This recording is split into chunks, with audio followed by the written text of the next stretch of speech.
कि ये किसने रस्म बनाई है 20-25 साल तक बिटिया को कलेजे से लगा के रखो और किसी और के हाथ में दे दो। यहाँ इतने पिता और माएं बैठी हैं जिन्होंने अपने कलेजे के टुकड़े को किसी और के हाथ में दिया। आप किसी से पेन मांगो, पेन, तो वो पेन देने में हिचकिचाएगा, लेकिन कई पिता ऐसे होंगे जिसने अपने कलेजे को निकाल के दे दिया। वो बाप कितना बड़ा उसका हृदय होगा जो बेटी को दूसरे के हाथ में समर्पित करता है। और तो छोड़ो, बिटिया अगर 5 साल की हो, 10 साल की हो, 15-20 साल की हो, बाप अकेला कॉलेज स्कूल नहीं जाने देगा, बोलेगा कि कोई न कोई साथ में हो तो अच्छा है। लड़कियां 2-4 पढ़ें, एक साथ जाएं तब ठीक है। लेकिन यहाँ अनजाने में बस एक बार देख के फिर जान परिचय करके पता लगा के करके आता है। कई बेटियां तो ऐसी हैं यहाँ बैठी हैं, पहनाओ, एक सूट खरीदने के लिए 100 सूट रिजेक्ट कर देती हैं, एक सूट लेने के लिए। लेकिन एक वो लड़का है, पिताओं से निवेदन है कि आप कहीं भी दामाद देखने ढूंढने जाओ लड़का, तो लड़के के दरवाजे पे कार न हो तो चलेगा, लेकिन लड़के के अंदर संस्कार होने बहुत जरूरी है। जरूरी नहीं कि गले में चेन हो, मोबाइल महंगा हो, 10-20 गाड़ियां हो, लेकिन जब तक संस्कार नहीं है तब तक कुछ भी नहीं है। बाप का चेहरा तो उसी दिन उतर जाता है जिस दिन बाप अपनी बेटी के लिए लड़का देख के आता है।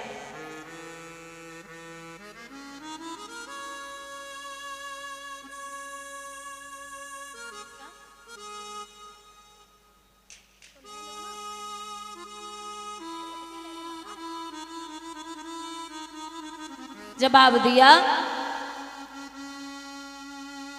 कि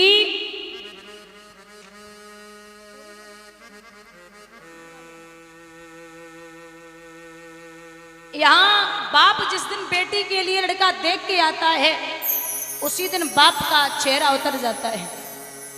माताओं बिटिया जो समझदार होती ना, वो पूछ ही लेती, पापा आज आप उदास हैं, कुछ ज्यादा मांग लिया क्या? बाप बोलता, नहीं लाडो, ज्यादा नहीं मांगा, वो क्या है ना, मैं ये सोच रहा हूं कि आज से 4थे महीने में तू पराए घर की हो जाएगी। ये घर, ये परिवार, ये कमरा, ये अलमारी, ये बक्सा, ये वस्त्र जिनके लिए तू रोज लड़ती थी, ये तेरे नहीं रहेंगे। मैं बस ये सोच रहा हूं। अच्छा, बारात जिस दिन आती है ना बिटिया की, दादा, बारात आने वाले दिन सबको नींद आ जाए, लेकिन 2 लोग नहीं सोते। बारात आने से एक दिन पहले 2 लोग नहीं सोते, एक है बेटी और दूसरा है बाप। बेटी इसलिए नहीं सोती, पूरे घर के चक्कर लगाती है कि ये मेरा कमरा था, ये छत है, ये घर है मेरा, यहाँ मैं खेली, यहाँ बड़ी हुई। और बाप ये सोचता है कि मैंने पता नहीं कितने लोगों से उधार लिया है, सबका हिसाब किताब जोड़ना है, मैं अभी से जोड़ के रख लूं, पता नहीं बाद में किसका कितना देना पड़े। उस दिन बाप हर तरीके से खुद को संजोता है कि मेरी बेटी पराए घर जाएगी, मैंने जो कर्जा लिया है वो सबका उतारना है। लड़के वाले अगर 20 लाख 50 लाख रुपए मांग ले, पता नहीं भैया, चाहे कितना भी बाप गरीब हो, और जिस दिन शादी करता है 1 महीने पहले से भागेगा, दौड़ेगा, धन इकट्ठा करेगा, लेकिन बिटिया को देगा। कोई अगर ये कह देना कि घर गिरवी रख दो, वो पैसे ज्यादा मांग रहे, तो बाप में इतनी ताकत है, इतनी सामर्थ्य रखता है कि पिता घर को गिरवी रख करके बिटिया की शादी कर सकता है। बहुत सामर्थ्य होती है बाप में। और पिता, ये समझ लो कि जिस दिन बिटिया पैदा होती है तो लक्ष्मी संस्कार और भाग्य लेके आती है। जैसे जैसे बिटिया बड़ी होगी बाप की चिंता बढ़ेगी, और जैसे जैसे बड़ी होती रहेगी लक्ष्मी बढ़ती रहेगी। जब पैसा इकट्ठा करेगा शादी के लिए तब तो 1 महीने पहले से दौड़ेगा, और जैसे ही बिटिया की विदा हुई वैसे ही कोने में गिर पड़ता, भैया 2 दिन बाद सबका हिसाब कर दूंगा, क्योंकि लक्ष्मी गई वो तो गई, मेरे हाथों और पैरों को तोड़ के चली गई। अरे बेटियां वो हैं, बच्चा आपका एक बार नहीं पूछ पाएगा, लेकिन बेटी फोन करके बाप को 10 बार पूछती है, पापा आपने दवा ली, आप ठीक है ना, आपकी तबीयत तो ठीक है। ये बेटियां हैं। और मैं निवेदन करूंगी कि चाचा ताऊ पापा में अगर लड़ाई हो जाए तो जो अनमैरिड बैठी हैं उनको बीच में बोलने की जरूरत नहीं बहनों को, क्योंकि ये भाई भाई हैं, आपस में लड़ेंगे मिलेंगे, लेकिन आप पराए घर की हो, आप 30 त्योहार आओगी तो सबके यहाँ जाना है आपको लड़ाई करने की जरूरत नहीं है। अरे कई पिता, मैंने उस दिन भी बताया था, कई बाप ऐसे हैं जो बिटिया को खूब सजाएंगे, खूब मेरी रानी बन के रहे, मेरी लक्ष्मी बन के रहे, तो जयमाला डालने के लिए पहुंच जाए, लेकिन बाप के कपड़े देख लेना, वो कपड़े बदलना ही भूल जाता है, बस बेटी खुश रहे। और एक बात और बताऊं, बिटिया की विदाई पे सब रोते सब, लेकिन एक ऐसा व्यक्ति रोता जिसे नहीं रोना चाहिए, और वो है बेटी का भाई। जब तक कुंवारी रहेगी रोज लड़ेगा, रोज पीटेगा, मेरे लिए खाना बना, कपड़े धुल दे, प्रेस कर दे, लेकिन जब विदा होती है ना तो सबसे ज्यादा रोता है, सबसे ज्यादा भाई रोता है। तो एक व्यक्ति ने पूछा कि आज इतना क्यों रो रहा, तो वो भाई कहता है कि जब जब लड़ा हूं ना, मैं अपनी तरफ से ही लड़ा हूं, और घर आने में अगर जरा भी लेट हो गया, इसने 50 फोन कर दिए, कहाँ मर रहा है, अरे भोजन नहीं करना क्या, कहाँ है। और अगर बाप ने कहीं गलती ढूंढ ली कि आज डांटना है बेटे को, तो बहन चुपचाप फोन करती, भैया घर मत आना, आज पिताजी बड़े गुस्से में है, 2 घंटे बाद आना जब गुस्सा शांत हो जाए। और तो छोड़ो, बहनाएं कुछ ऐसी होती हैं, बहनाएं कुछ ऐसी होती हैं जो अगर शादी के बाद भैया को जरूरत पड़ जाए तो महाराज अगर ससुराल वाले पैसे न दें तो चुपचाप अपना जो गोल्ड, अपना सोना रखती है ना पास में, वो भैया से बोली कि ले जा बीरन, तू रख लेना, और जब तेरा काम चल जाए ना तो तू मुझे वापस दे देना, कर्जा नहीं लेना।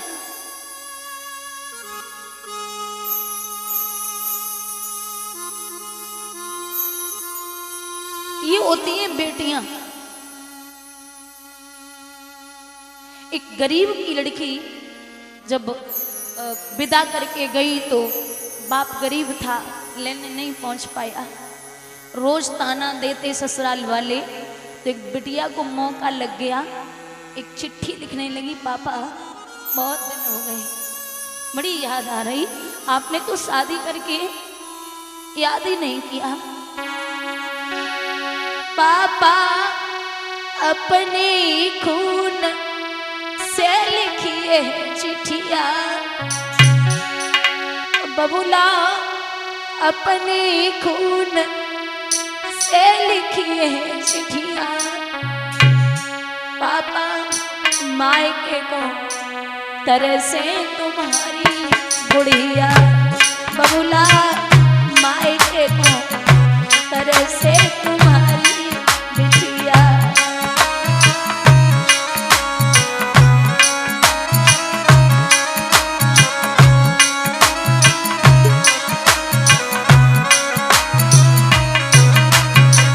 पिताजी सास मेरी मारे, ससुर धमकावे, पापा सास मेरी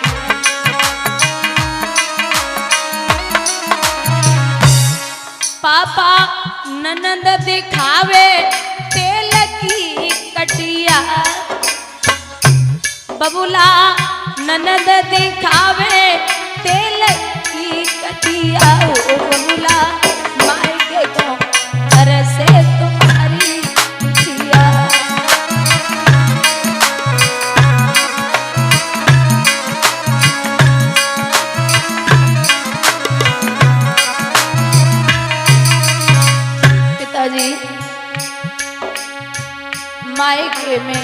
पापा तुमने कब कब डांटी,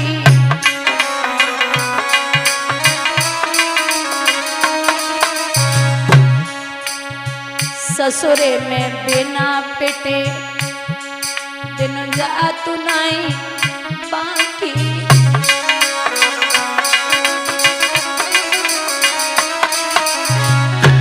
पापा थोड़े ही दिन न किए बिटिया, बबुला थोड़े ही दिन न किए बिटिया। ओ पापा मायके को तरसे तुम्हारी गुड़िया।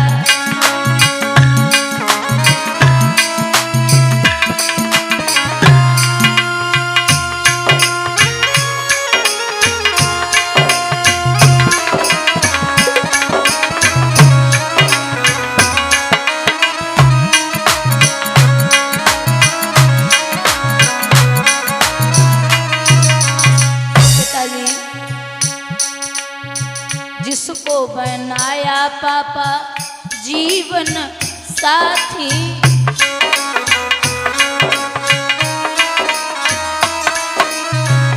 कोई कहता है लगा ले तू फांसी।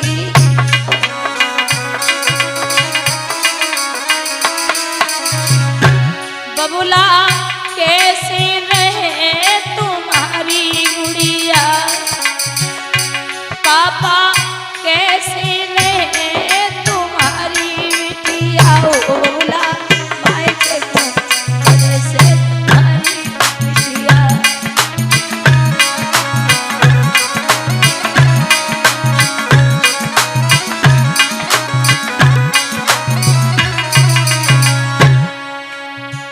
अपनो वचन पापा भूल मत रहियो,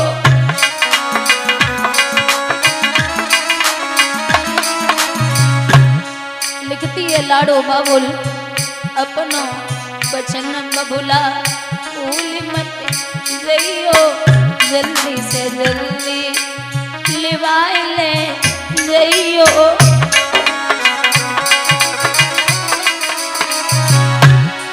बस थोड़े ही दिन न किए बिटिया, पापा थोड़े ही दिन न किए बिटिया। बबुला मायके को तरसे तुम्हारी गुड़िया।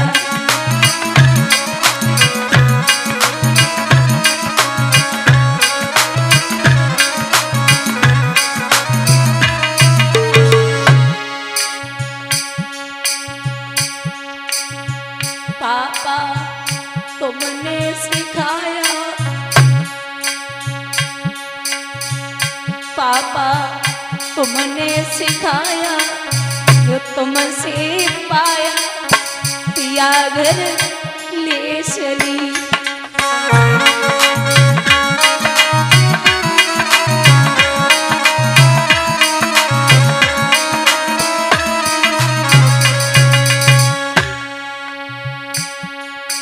दुनिया की लेके तुम आए, चली घर पर आए तुम्हारी लाडली।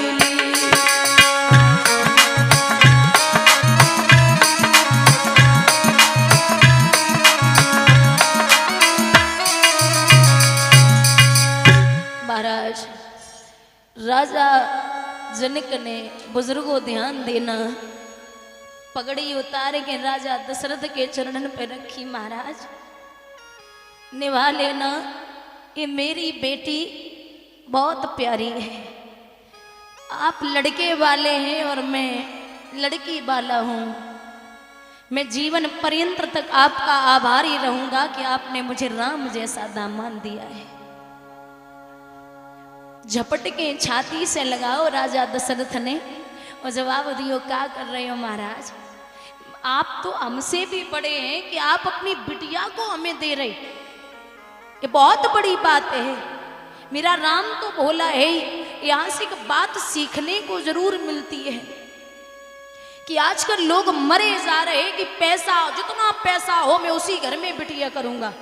जितना धन हो मैं उसी घर में बेटी करूंगा। ये समझिए अगर राजा जनक ये जानते कि मेरी बिटिया त्रिलोकी नाथ के यहाँ जा रही है और फिर भी वनवास होगा तो कोई भी बाप अपनी बेटी को करता? कोई नहीं कर सकता। ये जब भाग्य और किस्मत संग ना दे, साथ न दे, तो कुछ भी कोई नहीं कर सकता। बड़े बड़े रंक राजा बन गए, कुछ लोग अपनी बेटियां गरीब घर में करके आते, वो आज राजा बने बैठे हैं। और जो बहुत बड़े राजा थे आज वो दर दर की ठोकर खा रहे हैं।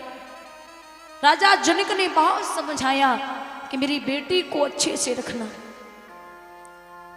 विदा किया। सुने ना मैया बेटी को समझा रही, लाडो जाओ लेकिन पिता के नाम को मिट्टी में न मिलने देना।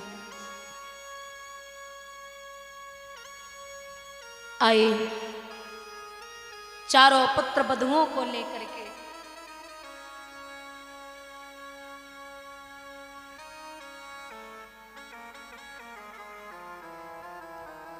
जब पुत्र वधू घर पे आई है, बहुत प्रसन्नता है।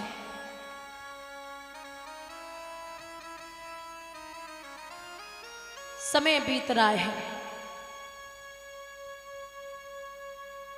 प्रसन्न है राजा दशरथ। लेकिन एक दिन राजा दशरथ ने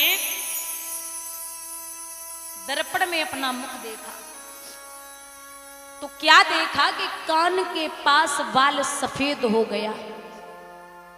अच्छा, पहले के राजा महाराजागढ़ थे तो वो ऐसे थे कि अगर जरा भी लगे कि बुढ़ापा आ रहा तो बड़े पुत्र को राजगद्दी दे देते थे।